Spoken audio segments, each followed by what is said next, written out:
Hi, writer friends, and welcome to Right Away After Party. I am Nick, And I'm Kath. and we have a fabulous guest today that Kath is going to introduce. Yes, absolutely. This is my lovely dear friend Patrick Kealey, who lives in Hastings I don't know why I was going to say North Carolina.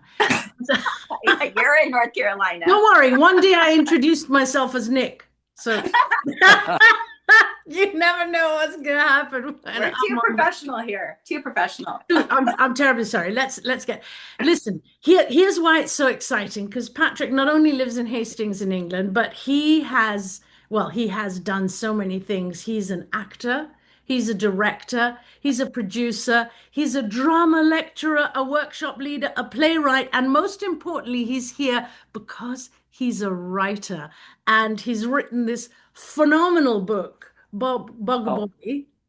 And we are so excited to pick his brain, to tickle his imagination, and find out what made Bog Boy come to life. Patrick, so enough from me. Welcome to the Right Away After Party. Yes, thank, welcome. thank you. Thrilled to be here. So hello everybody.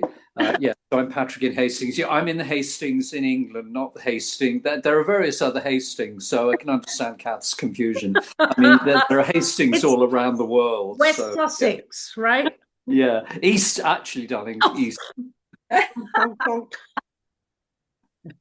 Okay, so I'm Also. going to jump in with our first question. Okay, so you have had a very creative life, very creative.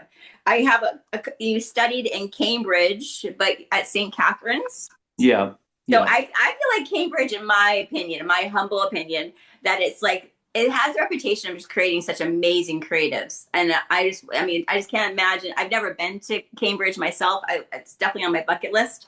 But I wanted to know off the jump, what is a drama lecturer? Before we get into the writing, I wanted to know what that is. Like when I was reading your bio, I was like, what is a drama lecturer?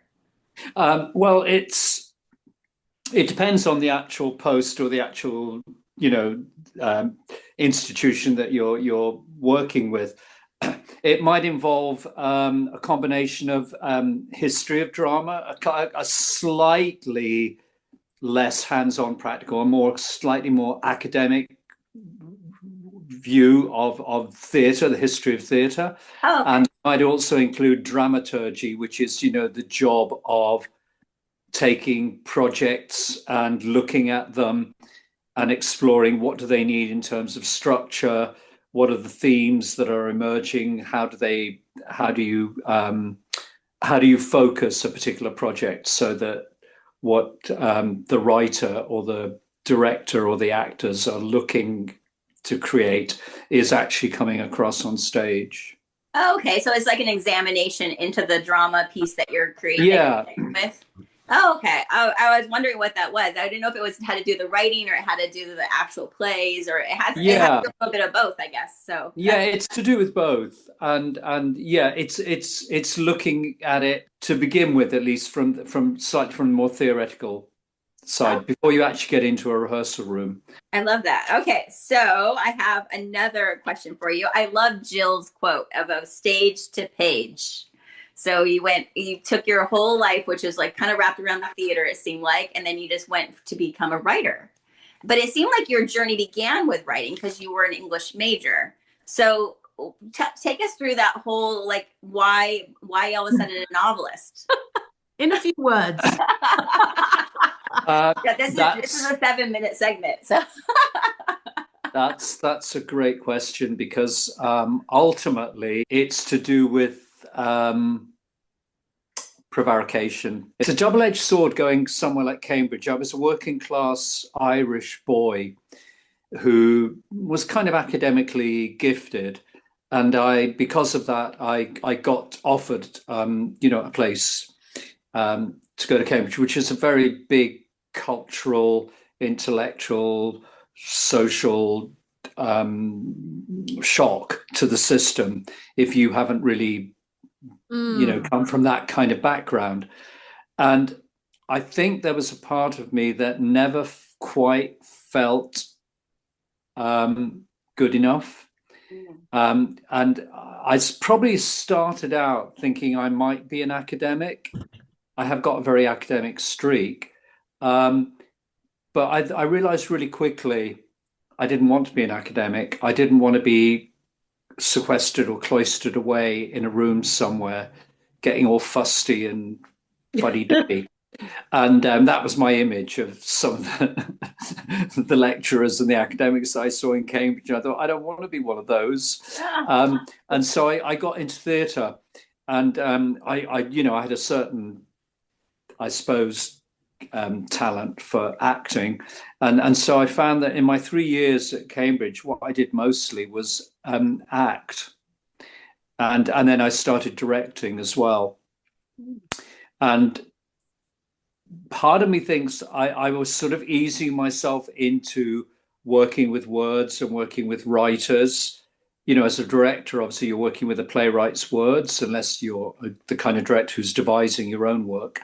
And that's the same with actors. You're as an actor, as a performer, you're interpreting somebody else's words. So you're not creating the story or writing the words. It's a different process. It's a very creative process, of course, but it's a very different process to being a writer in a sense. So I think I was putting off facing my writing demons. I think I just didn't think I was good enough. And I thought, well, if I have an apprenticeship in theatre and the performing arts, that will give me the courage to. And then, of course, the mistake there is that becomes all consuming. So theatre and working in performing arts became all consuming. And so I'd always written poetry. Oh yeah, what writer hasn't? I'd always written poetry, bad, terrible poetry, which will never see the light of day, obviously. I'd kept journals, diaries and journals. I'd occasionally had a stab at writing short stories. Again, like a lot of writers' beginnings, you're looking for what form would my writing take? Where does my, where's that muse, that writer's muse, where's that taking me?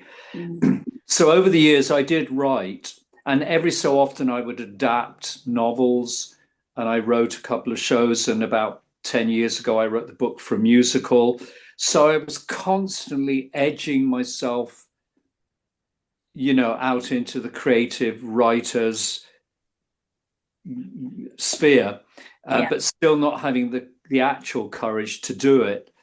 And then I met, as Kath knows as well, I met a remarkable woman, Claire Steele, who is one of the most gifted writing tutors, mentors, is a wonderful writer in her own right. I was lucky enough, kind of post-COVID, to meet Claire and to be able to do some of the courses that she was leading. And I would definitely recommend being part of a writers group. If you're somebody starting out, I think there's a lot to be said for not only mentorship, which is vital, and that's what I got from Claire, being in a group of like-minded writers who maybe are on a similar journey to yourself. Maybe they're also early stage writers. And because Claire had set up those kinds of systems, they were part of how she teaches writing skills. I learned more in a year working with Claire and with some of the groups, including groups that Kath was in, that I was also in. I learned more in that year about becoming a writer than I ever had. We gotta just stop for today, but we will come back in part 2 and hear a little bit more about what you have to say about Cambridge. Do you have your copy of your book with you? I do have my copy of my book with me, yes. I did come prepared. Oh, it's like, yeah, there you go. Good. Yes. So come back for part 2. Come back for part 2, and we will ask you to read one of the poems that would never touch the light of day. Yes, and we're going to talk about process as well. Okay, writer friends, thank you so much. We love you so much. And please subscribe and like our channel and come back for part 2.